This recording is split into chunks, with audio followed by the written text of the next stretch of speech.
Hello, my name is John Rose, and in this video I'd like to take a closer look at how many times should we eat a day. Well, there's a lot of confusion around this subject, and that's mainly because there's a very small group of people who own and control every major sector of human endeavor, especially our educational system, so that our so-called experts in the fields of health, nutrition, and even medicine don't understand the most important part of the eating process and the disease process. What they don't teach our so-called nutritional experts is the third cycle of food. There's 3 cycles to food: consumption, absorption, elimination. This is why we get such bad advice and why we get so much confusion in this area about what to eat, because they don't understand this cycle. If you add this cycle into the equation, then what we eat and how much we should eat and when we should eat becomes very obvious, because not everything goes through our food tube at the same speed, and that's what they don't know. If they knew that, then they would know, well, we shouldn't eat that, it's going to take too long. But they don't study that, so they have no idea that part of the equation. And when you look at medicine, there's a bunch of cells and 2 fluids.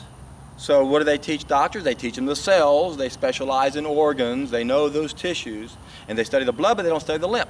So the lymph is the sewage system of the body. Remember, our cells are like a house. We got the blood that brings in the food, that's the kitchen, then those cells empty their waste into the lymph fluid, that's the bathroom. So they intentionally don't study, they intentionally don't teach our doctors the lymph system, and they intentionally don't teach the nutritionists rather, the elimination cycle of food. So once you add that to the equation, it's obvious how many times we should eat. The less, the better. Ideally once a day, and we ate that way for thousands of years. And when do we eat it? We ate it at night at the end of the day so we could digest the food. So we can't really give blanket statements nowadays, and when it's so complicated. Why do they say breakfast is the most important meal of the day? Because our experts aren't experts. They don't know anything. That's the worst time to eat food in most cases, but you can't make a blanket statement like that anyway. If you haven't eaten in several days, breakfast becomes your most important meal of the day if you can eat it. But most people aren't in that situation. Most people should not eat a breakfast. It's one of the worst advices we can give people, is to eat at that time of day. And again, the reason is because you have to digest your food, and ideally you should only eat once a day, because every time we put food in the stomach, it takes away energy down below. Think of it this way. If we eat a big meal and then we go out exercising, all of our blood has to go out into the muscles to perform, and then our food doesn't get digested and absorbed and possibly even eliminated properly. My God, my dog is tied up like a, both her legs are tied up like you tied up a pig. I got to rescue her.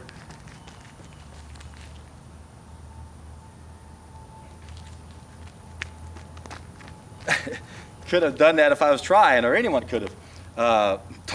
Tied like a hog. Anyway, every time we put food in the stomach, it takes away energy down below, and it's no different than when we exercise and the blood goes out into the muscles. We only have so much blood, we only have so much nerve energy.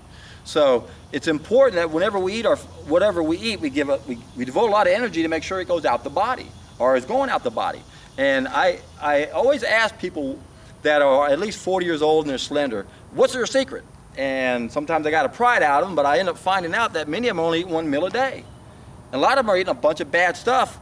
And you can get away with eating bad stuff you can get away with it better if you only eat 1 meal a day. Because then your body devotes all that energy to make sure we get that 1 meal out of us.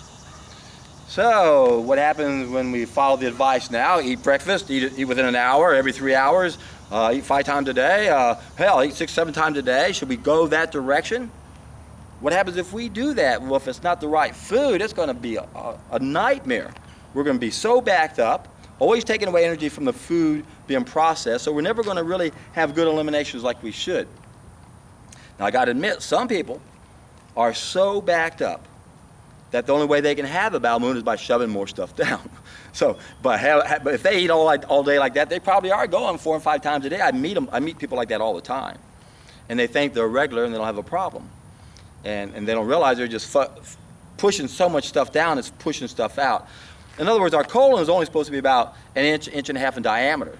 And And we've seen autopsies of people's colons that were 10, 12 inches in diameter. So what happens is the way muscles work, the muscles overlap, and the muscle filaments overlap, and when a muscle works, it contracts like this. So if you pull a muscle, those muscle filaments no longer are touching. So if our colon is only supposed to be this round, all of a sudden it stretches out, those muscle filaments aren't going to overlap. We won't have any peristaltic motion in that part of our colon. This is one of the big reasons why we gain bellies as we age, is as this pipe system stretches and stretches like a balloon. Once it gets so far, all of a sudden, boom, that one section of the system doesn't have any movement at all, so things really stagnate. That's why when we look at x-ray pictures of people's colons, you can see how ballooned out they are. And that's because it's stretched out and there's no movement through there. So how do these people have movements? Well, if we keep pushing food down into the system, it will push it out, and they'll have quite a few movements throughout the day because they're eating that many times a day. But that's what got them in trouble to begin with. So it's real important that whatever we eat, we make sure it makes it out the system. And when we eat food we're not biologically adapted to eat, it's going to take 3 days to go through the system.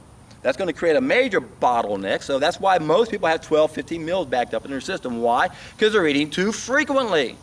Don't eat breakfast. And I know eating one meal a day is not easy for most of us, so I don't even do that. I eat 2 meals a day normally, and it varies throughout the year because I have to be flexible, and I understand that the biggest meal you eat for the day really should be when you can digest it. And for me, in the summer months in Houston, that's just not agreeable with me. Because I don't want to be stuck indoors digesting food because I ate within a certain period of time after my first meal. Oh, I ate at 11 o'clock, I got to eat within a 6-hour window. Anal. Yeah, that's ideal. But all of a sudden, what am I going to do? Eat and then I can't do anything? I got to wait 3 hours to digest my food or 2 hours? But the point is, I want to be active in the evening and I want to go out and do something. And I don't want to be digesting food or I have that in my way. Again, you can't exercise and digest food at the same time anyway. So I vary my lifestyle based on the weather. Because I live in a pretty hot place, it's not that much fun to be in the middle of the day out in Houston, in the middle of the summer. It's just downright hot and it's right on top of you, and it's just too much sun in one area concentration. So I avoid that time of day as the weather changes. And then as the weather changes and it's better to be out at that time of day, then I go more to an 11 and maybe a 4 to a 6 for my second meal. That would be ideal. I like that concept. It makes sense because that's sort of like, that gives your body a whole bunch of time, 18 hours, to digest, to process all that food. So if you have a 6-hour window, so that means 18 hours you're not eating. So that's like a long fast. If you eat 1 meal a day, Arnold Ehret called that a 24-hour fast, which means, of course, it's going to take a while to digest your food, but the point is made that there's a lot of logic behind eating fewer meals throughout the day. I've worked with a lot of people that were struggling, and they were grazing throughout the day, and as soon as they went to 2 meals a day, their problems went away. So if you're having problems and you're trying the grazing approach, change it around. Now, I'll be real honest with you.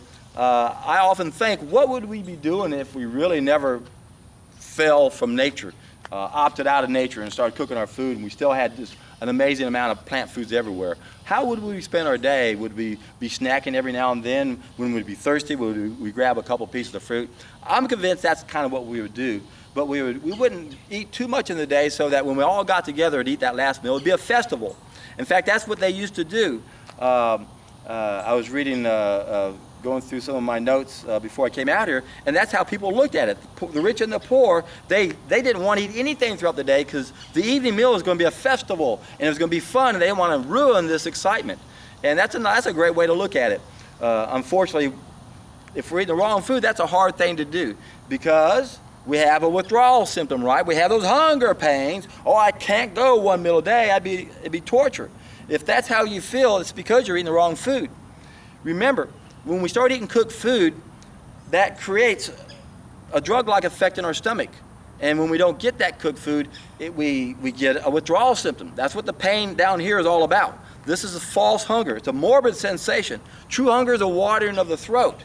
It's not this all-gone feeling down here. So if you can't go 24 hours without eating because you feel this irritation down here, you're still under the hunger spell. And you need to take a solid food vacation to overcome that spell.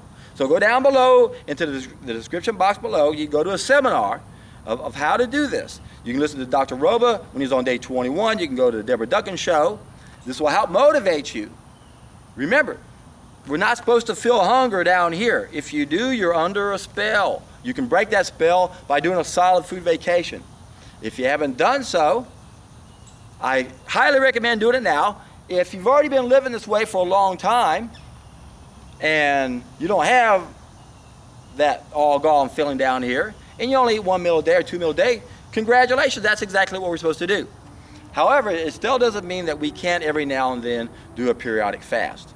There's a lot to be said about not living in an ideal world anymore and modifying what we're doing to make sure that we stay healthy. And what is that? Well, we gotta satisfy all of our needs. There's 2 groups of them. The biggest mistakes we're making has to do with our food, and that's what the Solid Food Vacation does. So get excited, go down below, click to my seminar, and when you do it, you're in for a treat.